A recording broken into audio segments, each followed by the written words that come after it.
Tai duotas lygiagretainis kaip figūra ir lygiagretainio kraštinių ilgiai 4 ir 7, tai nusipiešiame lygiagretainį.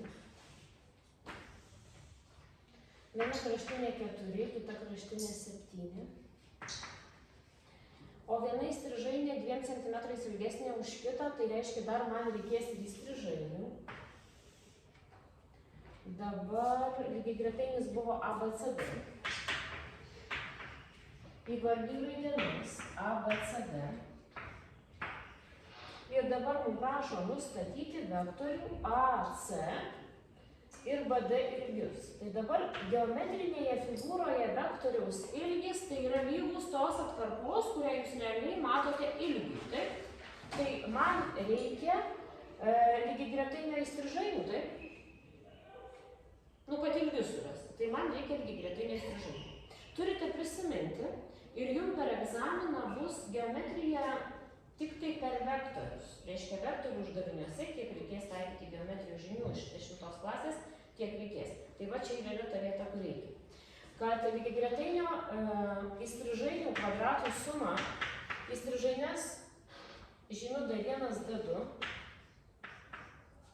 D1 ir D2 įstrižainės žymiu lygi dvigubai kraštinių kvadratų sumai, kraštinės A ir B. Tokia formulė. 10 klasė. Ir dabar mes tą formulę taikysime. Mes žinome, kad viena įstrižainė yra 2 cm ilgesnė už kitą, tai AC yra kaip ir ilgesnė, tai BD pažymėsiu pagal brėžinį X, tai AC bus X plus 2, taip? Taigi, viena įstrižainė kvadratu plus kita kvadratu įvardybu 2 kart ir kraštinių kvadratų suma. 4 kvadratų plus 7 kvadratų. Ir keliame kvadratu, nepamirštame, kad čia dvinumerio kvadratas, taip? O čia skaičiuojame. Jūs paskaičiuokit 16 plus 49 ir dauginkit iš 2. Kiek bus? Kiek bus?